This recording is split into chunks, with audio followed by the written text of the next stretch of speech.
किसी भी देश के लिए जीडीपी की एक्यूरेट मेजरमेंट क्यों महत्वपूर्ण रखती है? क्योंकि जब हम जीडीपी के एक्यूरेट मेजरमेंट की बात करते हैं तो इससे कुछ लक्ष्य या कुछ फायदे हमें नजर आते हैं, जिसमें सबसे पहला है कि यह किसी भी देश के आर्थिक विकास का प्रतीक होता है।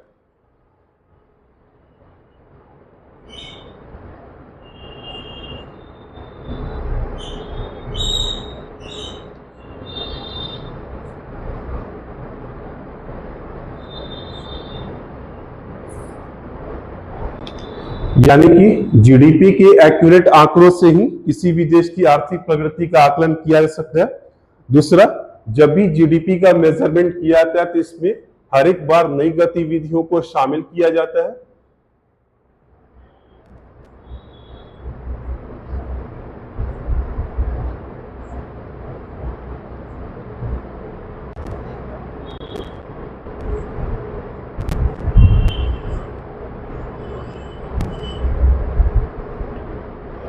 नई गतिविधियों को इसमें शामिल किया जाता है। तीसरा, जीडीपी का एक्यूरेट आंकड़ा जो भी नीति निर्माता होते हैं उनके लिए बहुत आवश्यक होता है, क्योंकि एक एक्यूरेट आंकड़ों से ही नीति निर्माताओं को विभिन्न प्रकार की नीतियों को बनाने में सहूलियत होती है।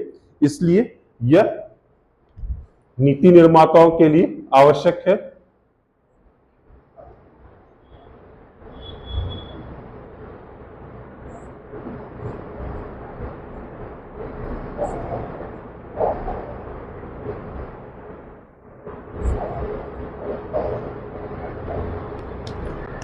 इसके बाद अगर हम नेक्स्ट इसकी ऑब्जेक्टिव्स पे देखें तो अगर जीडीपी का सटीक आंकड़ा उपलब्ध है किसी भी अर्थव्यवस्था के लिए या फिर देश के लिए, तो यह निवेश को प्रोत्साहित करने के लिए या आकर्षित करने के लिए बहुत आवश्यक होता है, क्योंकि इससे यह पता चलता है कि किसी देश की अर्थव्यवस्था की आर्थिक स्थिति कैसी है।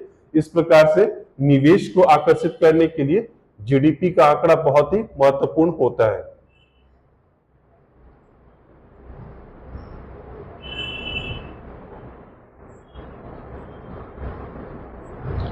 निवेश को आकर्षित करने के लिए और अंतिम तौर पे